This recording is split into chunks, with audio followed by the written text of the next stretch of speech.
Hey everybody, I'm Gergely, and today I wanted to bring a new workflow when it comes to rendering your sketches with a bit more accuracy. So super excited to show this. We can just jump in with a camper van example. So I made a sketch on the iPad. I'm gonna import that into Vizcom. For that, I'm just gonna create a quick new file here. So it's gonna be named as camper van start in the workbench. So now I'm just gonna simply import this by dragging and dropping the sketch. So if we have a defined sketch like this, where the surfaces are quite defined, maybe we did some color blocking as well, this can now all help Vizcom to actually realize this idea. So what I'm gonna do now is I'm just gonna click or drag on this plus icon. Here I can find all the tools, but I highly recommend using describe your changes most of the time. I'm just gonna click here. It's going to bring up this modify block, and it's gonna automatically start thinking of suggestions that it could create with this image, or that it could do some like modifications with this image. But what we need to do here is we just have to describe that we want to render this maybe in a realistic way. It's funny, it suggested that we should add the spoiler. I mean, we can try that. And you can also like click through on all of these suggestions, clicking on these like keywords such as change. You can change roof color, wheels to rubber tracks. You can do a lot of these changes, and then Vizcom will try to make that happen. And the cool part is that it's still going to keep it in the style of your input image. So that's a fun thing to explore, but now we want to actually render this in a more realistic way. So now I can just communicate with natural language and say, render this realistically. And make sure to click generate a few times on this button so that you get a few options to choose from. So here we get a first few options that we can just evaluate. One thing that I notice is that every single time it will create an environment if I say realistically. To actually like help that, if you want to be very product focused, we can just say on a white background. And then maybe generate once again a few options. This sketch rendering part is going to be the most crucial as far as making sure that Vizcom will understand the design. If it's gonna understand the design, from that point we can really just do anything with the modify feature. Nice, so this one is almost there. I'm thinking about saving this too, but I think we got a winner with this one. It actually followed the design as far as the roof structure goes, and it understood the shape from the original sketch, which is going to be such a big unlock. Now Vizcom also is able to actually read the section lines from your sketches, so now feel free to include the section lines too. Awesome, this can be a good first example. We can of course go into the studio by double clicking here, and then we can start making changes. And I'm just gonna use a white color. And I'm gonna click and shift click. Since I just have a trackpad now, I'm gonna make this rectangle with the help of the trackpad. Awesome, and now we got the whole back. That's all I need to spend in the actual drawing studio. I can now head out to the workbench. So let's bring this guy forward. And the next thing that I want to do with it is now I want to generate some alternative iterations. I could kind of get the design across, but now I want to see a bit more variation. My sketch wasn't perfect. I want to see different interpretations of it as well. Currently, my best practice would be that you can just go ahead, drag on the plus, go to modify. Under change expression, you can actually find the last step here. The last step will allow you to enter a custom expression. So here you can just utilize design directions or description words, how you want to modify or variate with this design. So let's make new directions according to a rugged aesthetic. So I can just say rugged and click generate a few times. I'm also gonna try off-road, generate a few times. I also like the word tactical, generate a few times. And essentially this is going to be a camper van. So we can also say that camping could be our keyword too. So I'm going to generate quite a bit with the word camping as well. And here we can see we right on got some interpretations, and this one is quite cool how it actually integrated this form into the overall design. I quite like this option. This is also nice and rugged. That's a very cool shot already. This is the off-road interpretation. Here we can go down to camping. Sometimes it will create a full scene out of the word, but in most cases it will just focus on the actual design.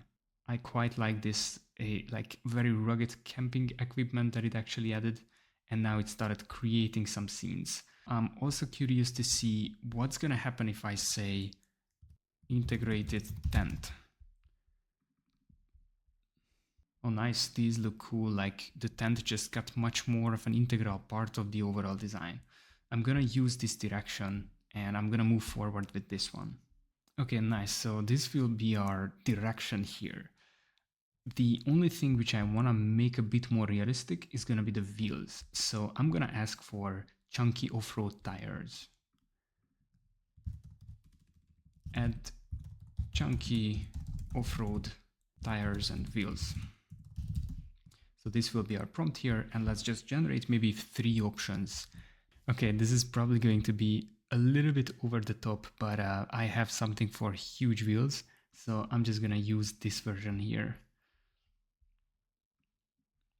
And the last thing that I want to do here as a modification is that I want to apply this like rugged off-road decals on the vehicle.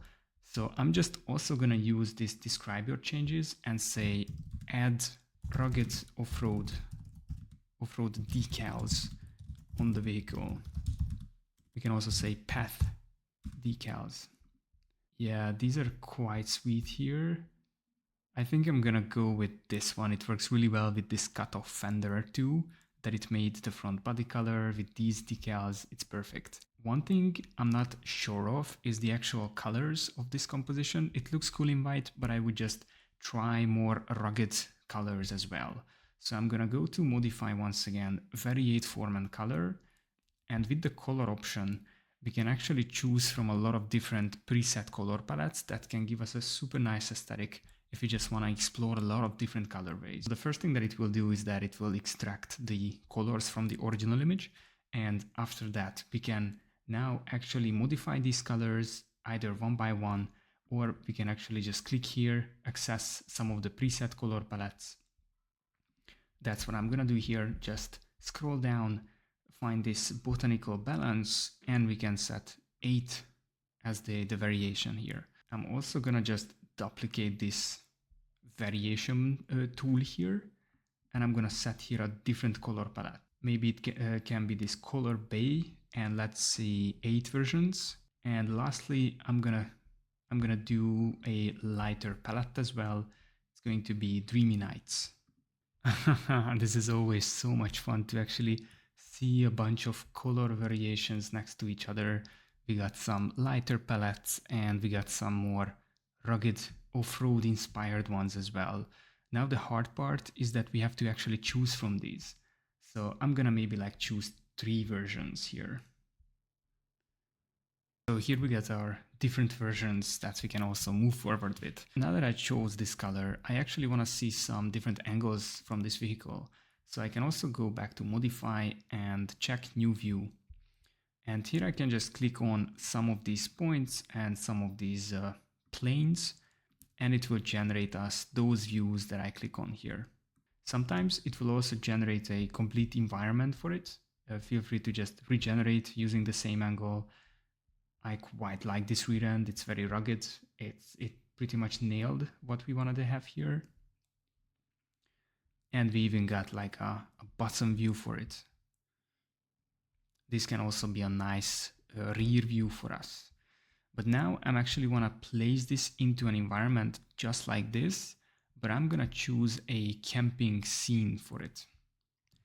So I'm going to just drag on the plus icon, go back to describe your changes, and just simply prompt make a camping scene and generate a few options. Let's see what it's going to come up with. if you just say, let's make a camping scene and we feed the products to it, it will include it in some way. We just have to see how it's gonna do it. Okay, nice. So we get our camping scene, and here we get some people as well, but I intentionally would want to include people in the camping scene. So I'm gonna say, make a camping scene with people. And once again, just generating a few options. Very cool. And now we got our really comprehensive camping scene like this one. I'm gonna choose this image. I'm going to animate it in two ways. One of the ways will be that I'm gonna grab the original image, just copy it and paste it once again. We're gonna start from this original image and we're gonna use the new animation tool, which will allow us to actually set the end frame of the animation as well. So this will be the first frame, and I'm just gonna drag and pull this to the end frame. You can also just simply connect this as the second image and it will plug it as the end frame of the animation. I want to set this one to be 5 seconds now, just to make it quicker. And then I want to prompt for the camping components starts popping out, and that will make a super interesting scene. And I'm going to animate this like that. The second animation which I'm gonna do is gonna be just a simple zoom out animation. So if I go to animate, I can see that here we got a few presets like turntable, zoom in, zoom out, and you can check the previews. So this will be the turntable rotation, simple object rotation, that is zooming in if you want to check details, or we can also do zooming out as a more cinematic scene that will be quite suitable for this. So I can just click on the zoom out and it will place this preset here, and this should be completely fine. Now I can also set this one to be 5 seconds, and I'm just gonna click animate here. So we can wait until these animations are gonna be ready. And now we get the animations as well, so we can just check them out here. Okay, nice. This one is a little bit glitchy. We can keep trying with it, but it already did quite a cool transition, so it will be fine for us. And this was the zoom out shot. We can also click on the full screen icon so that we can see the inputs and some of the resolution. And we can just see this more cinematic zoom out shot as well. So this is the workflow that I wanted to show, mainly putting emphasis on the first part when we did the sketch renderings. And now the sketch renderings are quite improved with the help of this modify feature. So feel free to heavily utilize this because it has much more of a design understanding compared to our previous rendering capability. Let me know if you have any questions regarding this workflow, and see you next time.